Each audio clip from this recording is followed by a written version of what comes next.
आज मैं आ चुकी हूँ हिमाचल और ये है पराशर ऋषि की तपोभूमि। सर्दियों में हिमाचल की बर्फ से ढकी ऊंची ऊंची पहाड़ियां एक अनोखी खूबसूरती का एहसास कराती हैं। और ऐसी ही एक जगह को एक्सप्लोर करने आज मैं पहुंच चुकी थी पराशर लेक। बर्फ से भरी सड़कों और जंगलों के बीच कई किलोमीटर का ट्रैक कर यहाँ पहुँचना और इन हसीन वादियों में कैंपिंग के कुछ पल बिताना इसे एक परफेक्ट विंटर अट्रैक्शन बनाता है।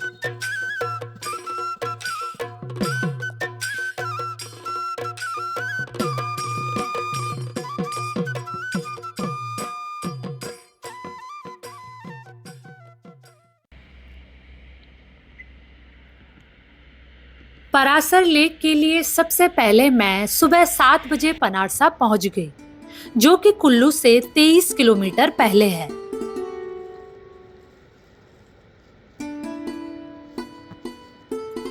पनारसा से ऊपर पहाड़ की तरफ एक रोड कटती है, जो आपको पराशर लेक की तरफ ले जाती है।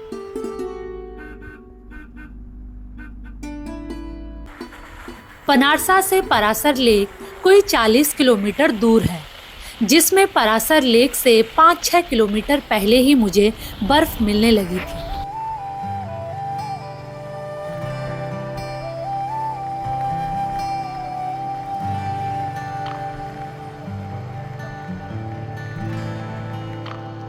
सुबह 10 बजे मैं पराशर लेक के कोई 4 किलोमीटर पहले पहुंच गई थी।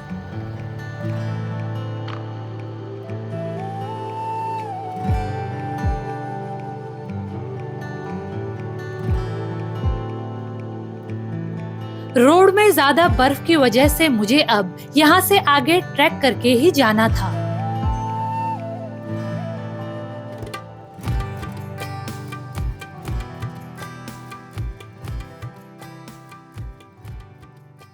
पराशर झील की तरफ जाते हुए आप चीड़ और देवदार के घने जंगलों से होकर गुजरते हैं।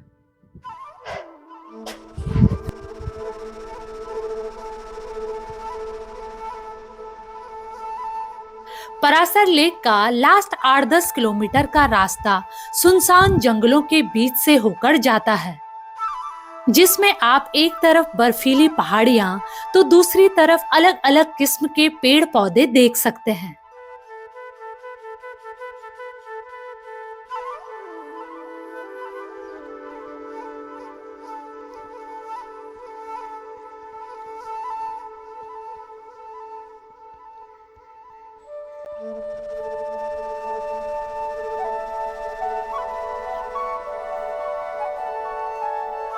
वैसे तो पराशर लेक के आधा किलोमीटर पहले तक रोड बनी हुई है, लेकिन ज्यादा बर्फ हो तो गाड़ी आपको 3-4 किलोमीटर पहले ही ड्रॉप कर देती है, जहां से आपको फिर पैदल ही जाना पड़ता है।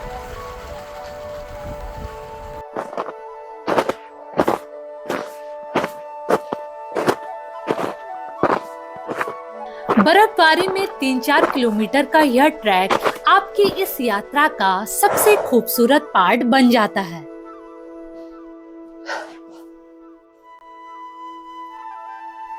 सुनसान पड़े इस रास्ते पर चारों ओर बर्फ की चमक, जंगल की इस खामोशी में बस चिड़ियों की चहचहाहट। गाड़ी से यहाँ पहुँचने में भला ये मजा कहाँ आ पाता।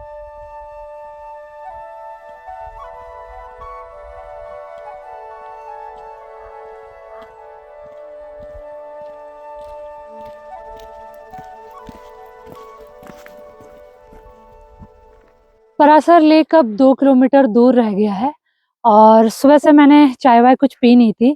यहाँ पे भी कुछ ढाबे वाबे दिख नहीं रहे हैं, तो सोच रही हूँ मैं खुद ही एक चाय बना लूं।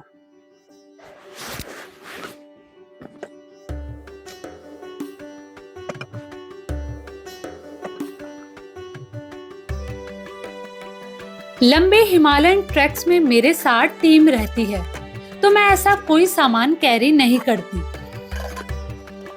लेकिन आज मेरे पास एक छोटा कुकिंग किट अवेलेबल था, तो सोचा इसी को यूज कर लूं।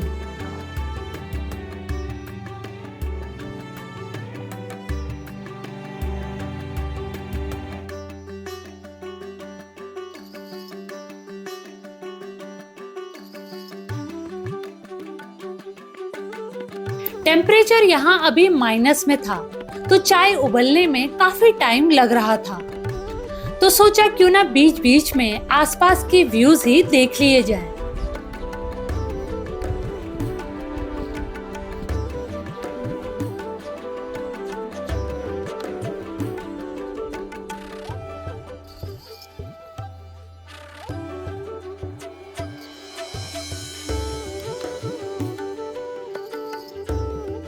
फाइनली 20 मिनट के बाद चाय तैयार थी और यही चाय बिस्किट मेरे आज का ब्रेकफास्ट व लंच दोनों होने वाला था।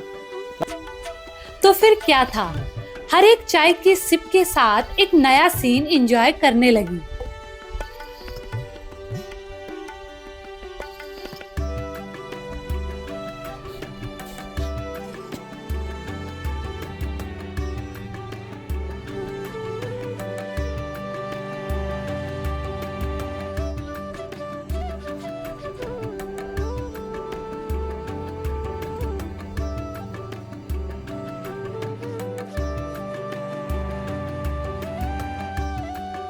आधे घंटे के रेस्ट व टी ब्रेक के बाद अब सामान समेटकर फिर से मैं रेडी हो चुकी थी आगे के ट्रैक के लिए।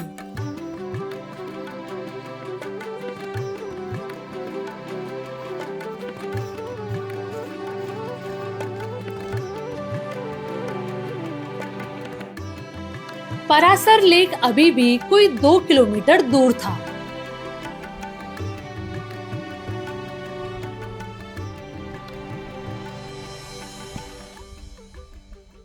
अब आगे का ज्यादातर रास्ता बर्फ से ही ढका हुआ था और अभी तक मुझे यहाँ कोई ज्यादा लोग भी नहीं दिखे।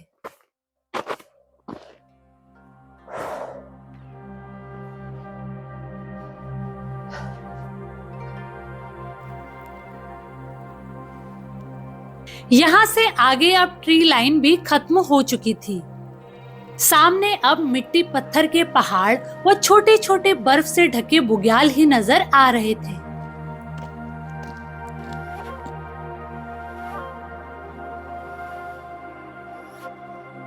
आगे बढ़ते हुए पीछे बैकग्राउंड का व्यू ऐसा लग रहा था जैसे किसी ने कैनवस में एक खूबसूरत स्केच बनाया हो।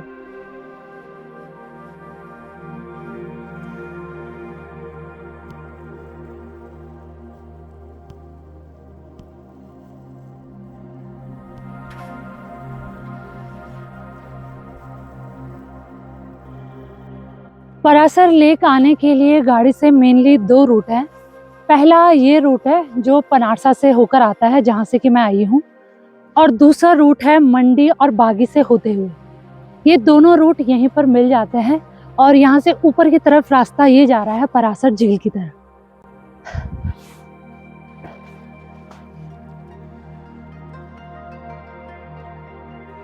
वैसे ज्यादातर लोग मंडी और बागी होते हुए परासर लेक आते हैं, लेकिन दूसरा रूट 10-15 किलोमीटर कम है, तो मैं पनारसा से ही यहाँ आ गई।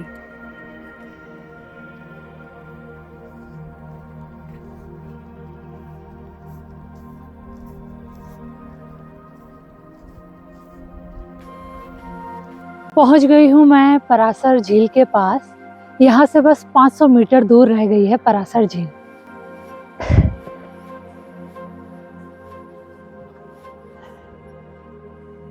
अब सामने ही एक छोटा सा ढाबा और एक गेट दिखने लगा था, जहां पर आपको परासर लेक का साइन बोर्ड लगा नजर आ जाता है।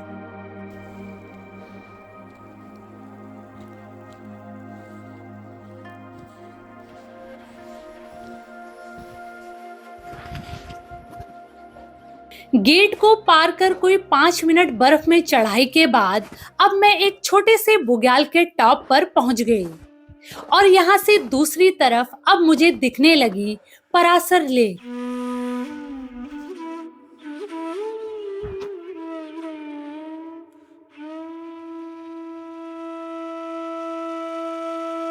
चारों तरफ छोटे छोटे बुग्यालों से घिरी यह लेक देखने में काफी सुंदर लगती है और झील से लगकर ही एक बड़ा मंदिर भी बना दिख रहा था।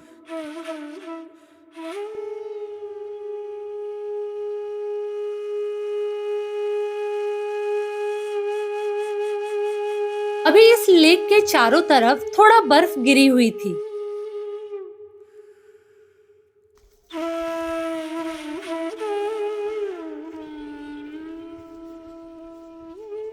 थोड़ी देर रेस्ट के बाद अब मैं नीचे लेक की तरफ चली गई। यहाँ पर काफी बर्फ गिरी हुई थी। कई जगह पर बर्फ इतनी ज्यादा थी कि जूते वहीं डूब जाते।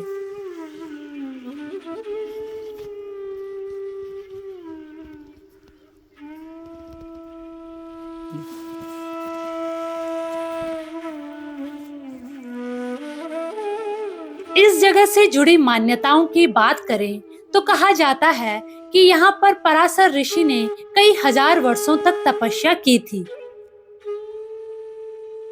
महाभारत के रचयिता महर्षि वेदव्यास पराशर ऋषि के ही पुत्र थे। पराशर ऋषि ने कई प्राचीन भारतीय ग्रंथों की रचना की थी।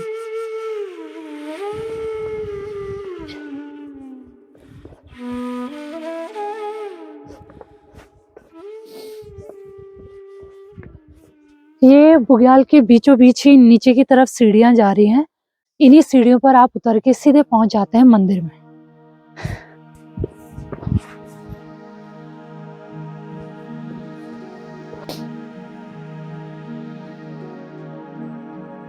कुछ ही मिनट्स में मैं लेक के पास पहुंच गई।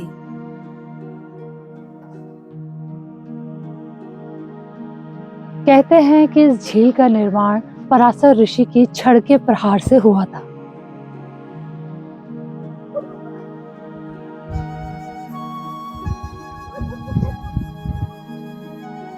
कहते हैं कि ऋषि पराशर के प्रहार से यहाँ पर पानी निकला और उसने झील का आकार ले लिया।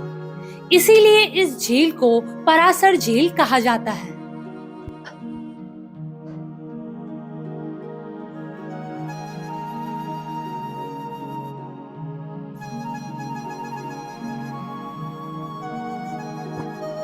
अब मैं झील के पास ही बने मंदिर के दर्शनों के लिए आ गई, जो महर्षि पराशर को ही समर्पित है।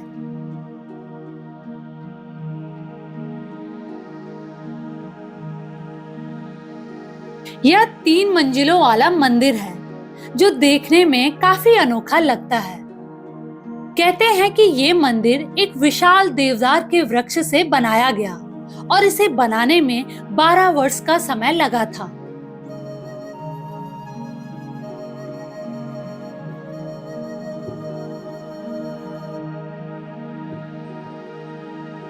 इससे जुड़े इतिहास की बात करें तो कहते हैं कि 13वीं से 14वीं शताब्दी में मंडी के राजा बाणसेन ने इस मंदिर का रेनोवेशन किया था।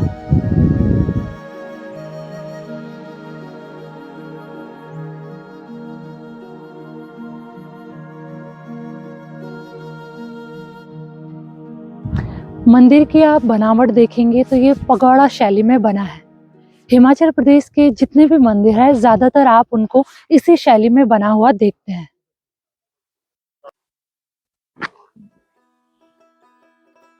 पैगोडा शैली में बने मंदिर में कई मल्टीपल लेयर्स होती हैं और ऊपर की ओर जाती हुई छतें छोटी होती जाती हैं, जो पिरामिड के आकार की दिखती हैं।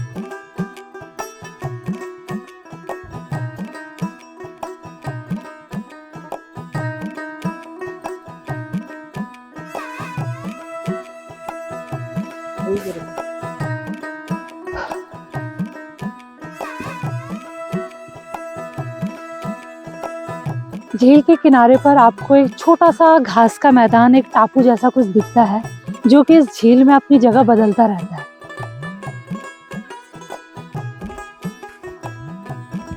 तैरते हुए इस आइलैंड को यहाँ की स्थानीय भाषा में टाहला कहा जाता है। यहाँ के लोग इस छोटे से आइलैंड को प्रभु की नाव भी कहते हैं। उनका मानना है कि इस छोटे से टापू पर बैठकर भगवान इस झील की परिक्रमा करते हैं।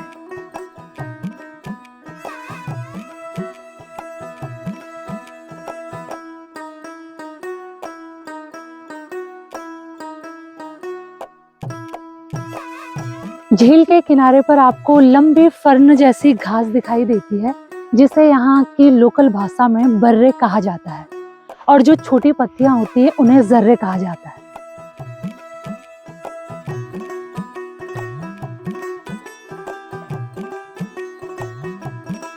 झील के किनारे उगी ये घास या पत्तियों को देवताओं का फूल माना जाता है और इसीलिए मंदिर में प्रसाद के साथ ये पत्तियां भी दी जाती हैं।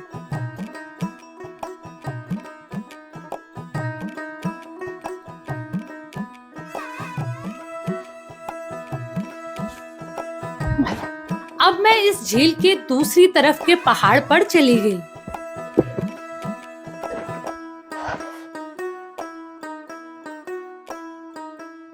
यह पूरा एरिया एक बहुत बड़ा बुग्याल सा है, जिसमें कई व्यू पॉइंट्स हैं। तो अगर आप परासर लेक आते हैं तो आप यहाँ आसपास लंबी हाइकिंग भी कर सकते हैं।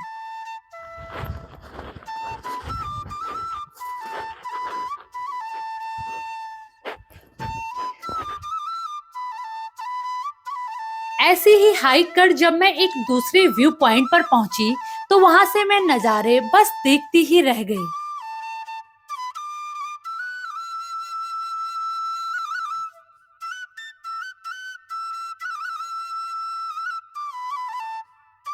एक के बाद एक मैं कई माउंटेन रेंज देख सकती थी और मंदिर के पीछे कुछ पहाड़ी स्टाइल में बने स्ट्रक्चर इस व्यू को और भी खूबसूरत बना रहे थे।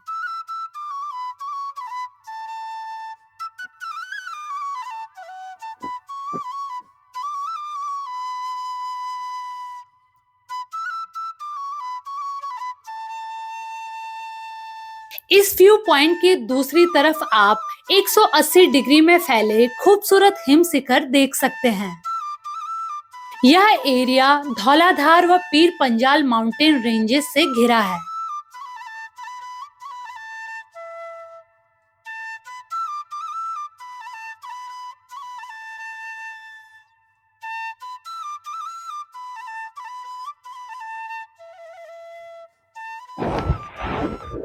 आज धूप नहीं थी, सुबह से ही मौसम क्लाउडी था, लेकिन फिर भी यहाँ की खूबसूरती देख आंखों में एक चमक सी भर जाती।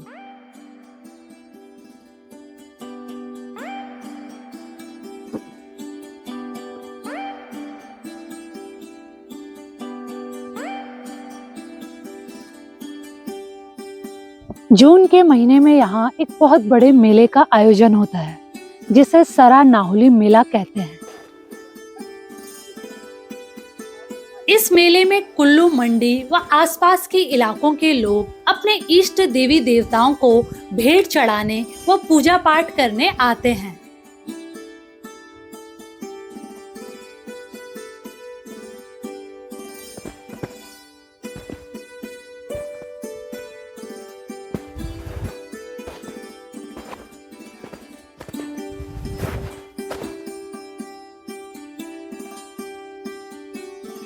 दो तीन घंटे के बाद मेरी मुलाकात हुई यहाँ के एक लोकल मिस्टर सिम्बा से। तो अब मैं उन्हीं के साथ बाकी की जगह एक्सप्लोर करने लगी। सिम्बा,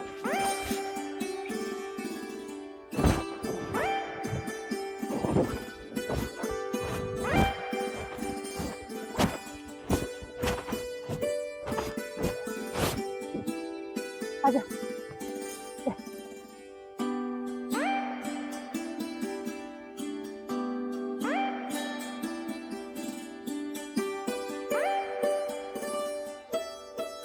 ये जगह हिमाचल प्रदेश के मंडी जिले में आती है। मंडी को हिमाचल की काशी भी कहा जाता है, क्योंकि यहाँ बहुत से ऐसे मंदिर व जगह हैं जिनका ऐतिहासिक व धार्मिक महत्व है।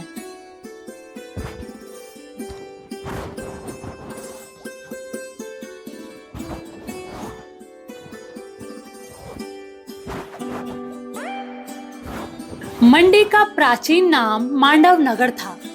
कहते हैं कि यहाँ एक महान संत मांडव ने तपस्या की थी और उन्हीं के नाम पर इस जिले का नाम मांडव नगर पड़ा था, जो बाद में बदलकर मंडी हो गया।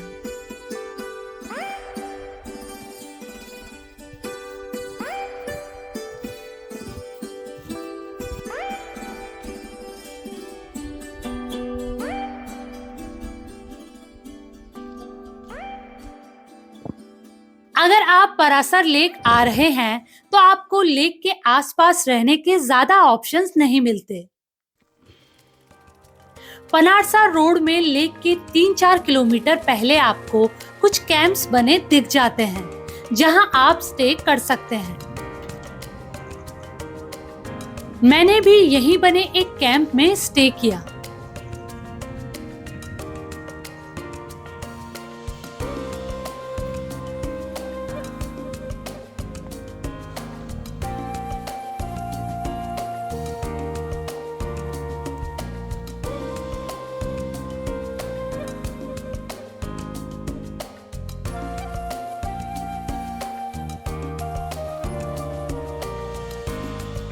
अगर आप भीड़ भाड़ से दूर कुछ समय शांति में बिताना चाहें तो यहाँ आप कुछ दिन स्टे कर सकते हैं। यह हिमाचल की एक कम भीड़ भाड़ वाली जगह है।